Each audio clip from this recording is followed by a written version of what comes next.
برادران اسلام، آج عید کا دن ہے۔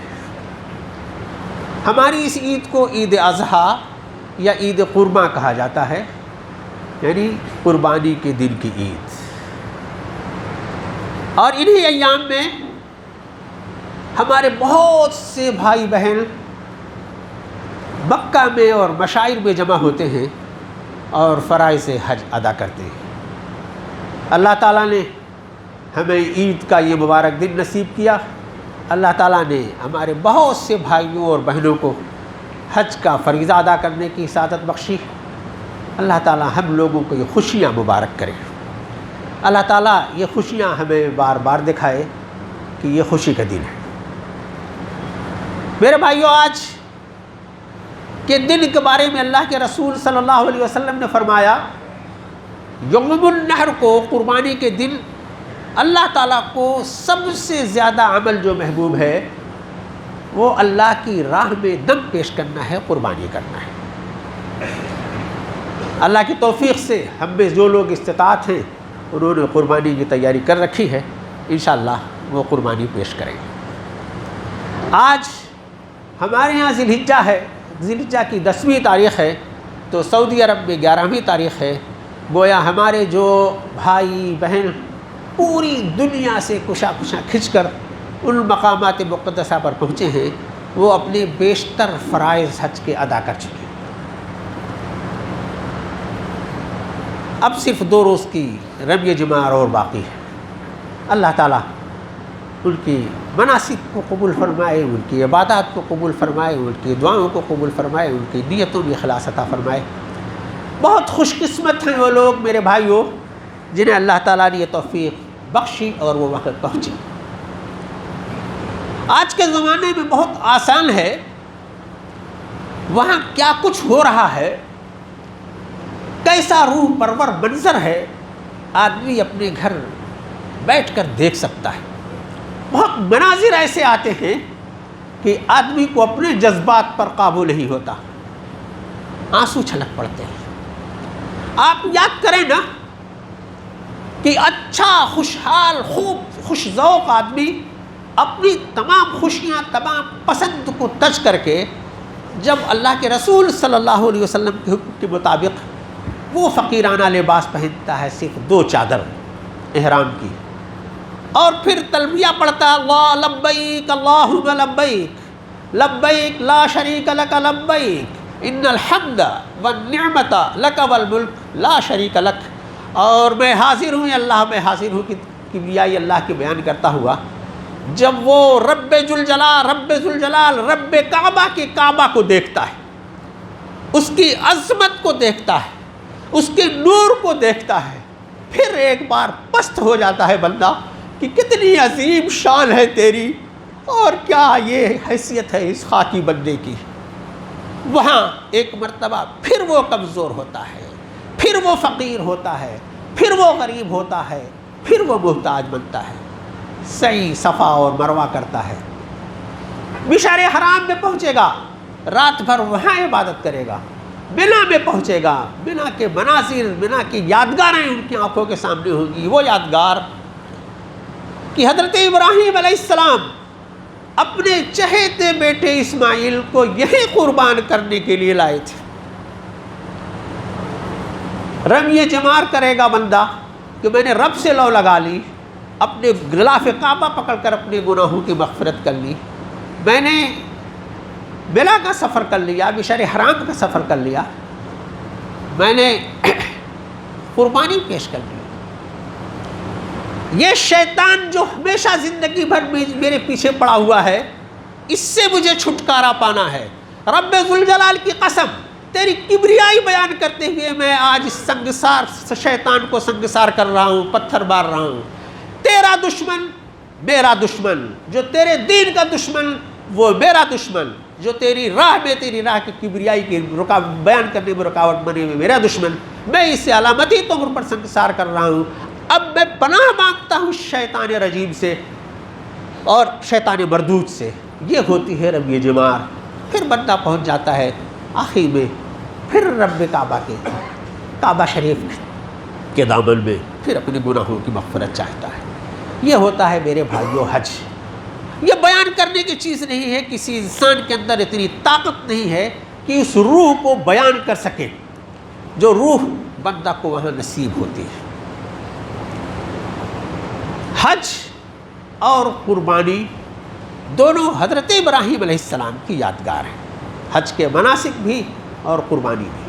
ساری دنیا کا مسلمان آج کی تاریخ میں اس بات کے لیے تیار ہے کہ اللہ تعالیٰ نے حکم دیا ہے وَلِكُلِّ أُمَّةٍ جَعَلْنَا مَنْسِكًا لِيَذْكُرُوا اسْمَ اللَّهِ عَلَىٰ مَا رَزَقَهُم مِّن بَهِيمَةِ الْأَنْعَامِ۔ اس بات کے لیے ہر بندہ تیار ہے، سب لوگ قربانیاں پیش کریں گے، آپ لوگ بھی کریں گے۔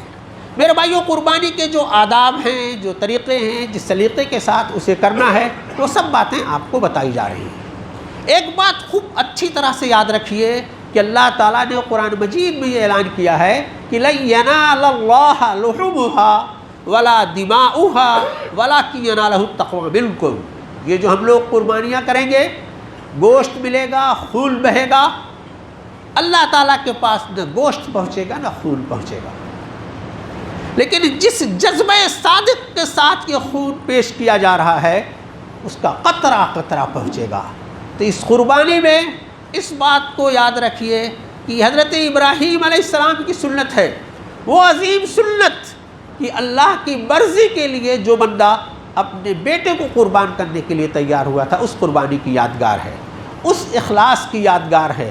تو میرے بھائیوں، ہماری قربانیاں یاد رکھیے صرف اور صرف اخلاص کا پے کر ہونا چاہیے، اس میں کہیں مبالغہ نہیں، اس میں کہیں فخر نہیں، اس میں کہیں دکھاوا نہیں، اس میں اس کی کوئی بے حرمتی نہیں کہ یہ عبادت اور صرف عبادت ہے، اس بات کا خیال رکھیے گا۔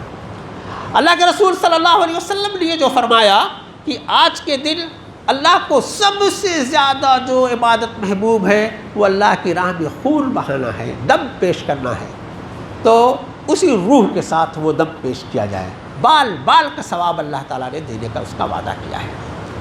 میرے بھائیوں، جب ہم لوگ حضرت ابراہیم علیہ السلام، حضرت اسماعیل علیہ السلام کی قربانیوں کو یاد کرتے ہیں، قرآن مجید کے صفحات پر وہ قربانیاں بیان ہوئی ہیں۔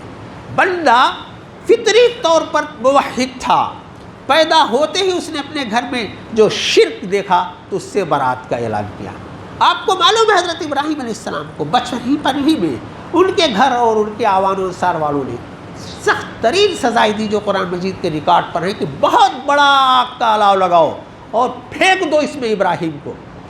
حضرت ابراہیم علیہ السلام اس آگ میں ڈال دیے گئے۔ اس آگ کو اللہ تعالیٰ نے حکم دیا یا نار کونی بردا و سلاما علی ابراہیم، اے آگ تیری تاثیر یہ ہے کہ جو تیرے پاس آئے تو اسے بھسم کر کے رکھ دے، میں تجھے حکم دیتا ہوں، رب ذوالجلال کہتا ہے، تو بارد اور ٹھنڈی اور سلامتی بن جائے ابراہیم علیہ السلام کے لیے۔ وہ آگ ٹھنڈی ہو گئی، حضرت ابراہیم علیہ السلام اس سے سلامت نکلے، وطن سے ان کو دربدر کر دیا گیا۔ حضرت اسماعیل علیہ السلام پیدا ہوئے، بڑی چہتی اولاد، ان کو غیر ذی زرع وادی میں چھوڑ دیا گیا۔ وہ جب ذرا امیدوں کے چراغ بنے، عنفوان شباب کو پہنچے، یہ لگا کہ یہ اس نبوی وراثت کو آگے بڑھائے گا، تو حکم ہو گیا کہ اسے اللہ کی راہ میں ذبح کر دو۔ حضرت ابراہیم علیہ السلام اپنے عزیز بیٹے کہتے ہیں، عزیزم انی ارا فی المنام انی اذبحک فانظر ماذا تری، بیٹے میں نے خواب میں دیکھا ہے کہ میں اللہ کی راہ میں تمہیں ذبح کر رہا ہوں، کیا رائے ہے تمہیں؟ جیسا اولو العزم باپ، جیسا موحد باپ، جیسا ایمانی حمیت و غیرت سے لبریز باپ، ویسا ہی بیٹا بلا پس و پیش، بلا تأمل یہ کہتا ہے افعل ما تؤمر ستجدنی انشاءاللہ من الصابرین۔ والد محترم، اللہ کی طرف سے آپ کو جو حکم دیا ہے آپ حکم کو بجا لائیے، اللہ توفیق دے گا اور آپ مجھے صابر و شاکر پائیں گے۔ میرے بھائیوں، اسی قربانی کی یہ یادگار ہے جسے اللہ تعالیٰ نے کہا ہے کہ وَفَدَيْنَاهُ بِذِبْحٍ عَظِيمٍ، ہمیشہ کے لیے ہم نے یہ برقرار رکھا ہے۔ ہم میں سے بہت سارے لوگوں نے حج بھی کیا، ہم میں سے بہت لوگ قربانی بھی پیش کریں گے۔ تو یہ میرے بھائیوں، یہ قربانیاں اسی روح کے ساتھ پیش کی جائیں، اسی جذبے کے ساتھ پیش کی جائیں، یہ بات ہم لوگوں کو یاد رکھنے کی ہے۔ ساری دنیا میں انشاءاللہ اسی جذبے کے ساتھ ہوگی۔ آج کے دن ایک بات اور آپ کے ساتھ کہنا چاہتا ہوں. منبر پر کھڑا ہوں. ہماری اسلامی شریعت میں تمام خوشی کے مواقع پر اور بڑے مواقع پر اس منبر کو آباد رہنے کے لیے کہا گیا ہے. چاہے وہ جمعہ کا موقع ہو، عیدین کا موقع ہو، شادی بیاہ کا موقع ہو، حج کا موقع ہو، جہاد کا موقع ہو، کوئی موقع ہو، وہاں منبر آباد رہنا چاہیے اور منبر سے کلمہ حق کی صدا بلند ہونی چاہیے. منبر کی بڑی عظمت ہے میرے بھائیوں. اللہ کے رسول صلی اللہ علیہ وسلم نے ہر ہفتے اسے آباد رکھنے کا حکم اس لیے دیا ہے کہ قوم کو امام وقت یہ بتاتا رہے کہ اس کی ضروریات کیا ہے، اس سے کیا غفلت ہو رہی ہے، کیا کام کرنا ہے کہ وہ راہ مستقیم پر، صراط مستقیم پر قائم رہے، کیا کام کرے کہ اس کی دنیا اور آخرت دونوں سے فرو ہو. میرے بھائیوں، بڑے افسوس کا مقام ہے کہ ہمارے منبر کے اثرات بہت مات پڑ گئے. ہمارے منبر کی یہ عظمت، یہ جاہ و جلال اور یہ تاثیر باقی نہیں رہی. ہم اپنی ہندوستانی بھائیوں کو کیا کہیں؟ جمعہ آتا ہے، عیدین آتی ہیں، عربی کے چند الفاظ پڑھ کر کے رسم ادا کر لیتے ہیں. اس کا یہ تقاضا نہیں. لیکن کیا کہا جائے حرمین شریفین کے منبروں کو، کیا کہا جائے عرفات کے خطیب کو؟ آج کی تاریخ میں یہ سارے منبر گنگ ہیں. یہ منبر اپنے مصلحت کا شکار ہو کر اپنے فریضہ پورا نہیں ادا کر پا رہے ہیں. سارے خطبات یوٹیوب پر موجود ہیں، آپ سب حضرات سن سکتے ہیں. بتایا گیا ہے کہ توحید اصل ایمان ہے. نماز پڑھو، روزہ رکھو، ذکر فکر کرو، قربانی کرو، استغفار کرو. اور یہ بتایا گیا کہ بھائی منافرت اچھی چیز نہیں ہے، دہشت گردی اچھی چیز نہیں ہے، خوریزی اچھی چیز نہیں ہے. اسلام امن کو پسند کرتا ہے، امن کی تعلیم دیتا ہے. اور بس میرے بھائیوں، یاد کرو، آج ہی کا دن، آج ہی کی تاریخ تھی. اللہ کے رسول صلی اللہ علیہ وسلم حج ادا فرما رہے تھے. نبی ذی الحجہ میں، عرفات میں، مزدلفہ میں، منا میں جگہ جگہ رک کر کے اللہ کے رسول صلی اللہ علیہ وسلم نے اپنی قوم کو بتایا کہ کیا کرنا ہے انہیں. میرے بھائیو، اللہ کے رسول صلی اللہ علیہ وسلم کا حج کے موقع کا خطبہ، حجۃ الوداع، عالمی دنیا کے لیے، عالم انسانیت کے لیے سب سے عظیم منشور ہے. وہ اسی منبر کی دین ہے جس میں اللہ کے رسول صلی اللہ علیہ وسلم نے انسانیت کی عظمت کو بتایا، جس میں اللہ کے رسول صلی اللہ علیہ وسلم نے بحیثیت پیغمبر یہ ارشاد فرمایا کہ آج کی تاریخ میں جاہلیت کی تمام رسوم میں اپنے قدموں سے روندتا ہوں، جس میں اللہ کے رسول صلی اللہ علیہ وسلم نے قوم کے تمام پسماندہ طبقات کو، خواتین کو، غلام کو، باندی کو، کمزور کو، بچوں کو، سب کا نام لے کر کے بتایا کہ ان کے یہ حقوق ہیں، ان کو اس طرح سے یاد رکھنا ہے. جس میں اللہ کے رسول صلی اللہ علیہ وسلم نے بتایا کہ یہ حلال ہے، یہ حرام ہے، اور اس بڑے حرام کو آج میں اپنے قدموں سے روکتا ہوں. میں اپنی خاندان سے اس بات کی شروع کرتا ہوں. وہ جاہ و جلال، وہ عزم و کیف سے بھرا ہوا خطبہ تمام خطیبوں کے لیے مثال ہے. میرے بھائیوں، کلمہ حق کہنا یہی ایمان کی علامت ہے. آپ ابراہیم و اسماعیل کو یاد کر رہے ہو. ابراہیم و اسماعیل کی پوری زندگی قربانیوں سے عبارت ہے. ایمان پر، اخلاقیات پر انہوں نے کہیں سودا نہیں کیا اور ہر طرح کی قربانیاں پیش کرنے کے لیے تیار ہوئے. میرے بھائیوں، یہ ابراہیم کی سنت دراصل قربانی کی سنت اسی بات کے لیے ہے کہ جیسی قربانی کی ضرورت پیش ہوگی وہ قربانی ہم پیش کریں گے. تو میرے بھائیوں، پہلے چھوٹی چھوٹی قربانیاں پیش کرو، وقت کی قربانی پیش کرو. اس زمانے میں لذات، آسائش کا بڑا شوق ہوتا ہے، نیند بڑی عزیز ہوتی ہے. ذرا سے اس کو چھوڑو، محنت و مشقت کو اختیار کرو. میرے بھائیوں، قربانی میں نفس امارہ کو مارو، یہ جو ہر دم برائیوں کی طرف رغبت کرتا ہے، اللہ تعالیٰ نے یہ بشارت دی. اللہ کے رسول صلی اللہ علیہ وسلم نے کہا جو نفس امارہ پر قابو پا جائے وہ دنیا کو فتح کرے گا. دنیا تمہارے لیے تیار ہے, تمہارے ہاتھوں وہ فتح ہو سکتی ہے. اللہ نے قرآن مجید میں یہ اعلان کیا ہے, اللہ کے رسول صلی اللہ علیہ وسلم نے کھلے طور پر یہ بشارت دی ہے. ایمان والا ایمانی حمیت و غیرت کے ساتھ جب زندہ ہوگا, کلمہ حق اس کی زبان سے نکلے گا, اعلیٰ اخلاقیات کی پہچان اس کی شخصیت ہوگی, تو اللہ تعالیٰ اسے فتح حاصل عطا فرمائے گا, نصرت عطا فرمائے گا. اپنی مدد کے لیے وہ خود آئے گا, اس کے فرشتے آئیں گے. تو میرے بھائیوں کسی طرح سے کسی مایوسی کی ضرورت نہیں ہے. مصلحت کا شکار ہو کر کے ہم نہیں بچ سکتے.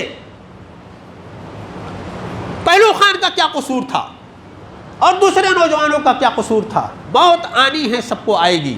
موت حضرت ابراہیم علیہ السلام جیسی آئے, موت حضرت اسماعیل علیہ السلام جیسی آئے, موت رسول پاک صلی اللہ علیہ وسلم اور ان کے جانثار دو صحابہ کرام رضوان اللہ تعالیٰ علیہ مجمعین نے جس طرح کی عزم سے بھری زندگیاں گزاری ہیں اور شہادت کی انہوں نے تمنا کی ہے, دین کی راہ پر قربانیاں دیتے ہوئے مرنے کے لیے انہوں نے تمنا کی ہے, اللہ تعالیٰ وہ تمنا ہمیں عطا فرمائے.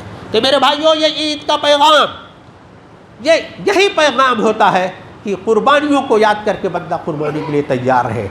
تو قربانی کے لیے تیار ہو جائیے بھائیوں. کئی طرح کی قربانیاں بھی آپ کو پیش کرنی ہیں. ایک کلاؤ جل کر ٹھنڈا ہوا, مگر آگ ہے, اولاد ابراہیم ہے, نمرود ہے. پھر جہاں میں کیا کسی کا امتحان مقصود ہے؟ ہندوستانی مسلمان اس امتحان میں ہے. آگ کی لپٹیں آپ کی طرف بڑھ رہی ہے. قربانیوں کے لیے میرے بھائیوں تیار رہو کہ قربانی ہی ہمیں کامیابی سے سرفراز کرے گی.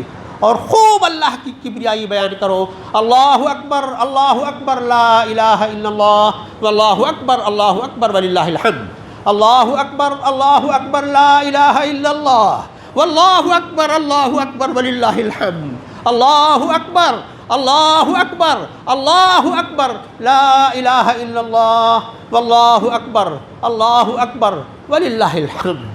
اللہ تعالیٰ ہمارے یہاں جمع ہونے کو قبول فرمائے. جس جذبے کے ساتھ ہم جمع ہوئے ہیں اللہ تعالیٰ ہمارے اس جذبے صادق کو قبول فرمائے. ہم جو قربانیاں پیش کریں گے اللہ تعالیٰ ہماری قربانیاں قبول فرمائے. ہمارے جو بھائی مناسک حج ادا کر رہے ہیں اللہ تعالیٰ ان کے حج کے مناسک کو قبول فرمائے. اللہ تعالیٰ ان کی دعاؤں کو قبول فرمائے. اللہ تعالیٰ ہمارے ممبر کو آباد کر دے. اللہ تعالیٰ ہماری زبانوں کو آزاد کر دے. اللہ تعالیٰ ہمارے خطیبوں کو ایمانی حمیت و غیرت عطا فرما دے. اللہ تعالیٰ ہمیں ایمان کی حالت پر زندہ رہنے کی توفیق بخشے. ہماری موت آئے تو ایمان کی حالت میں آئے. اللہ اکبر لا الہ الا اللہ واللہ اکبر وللہ الحمد. اللہ اکبر لا الہ الا اللہ واللہ اکبر وللہ الحمد. بارک اللہ لنا ولکم فی القرآن العظیم ونفعنا وإیاکم بالآیات والذکر الحکیم.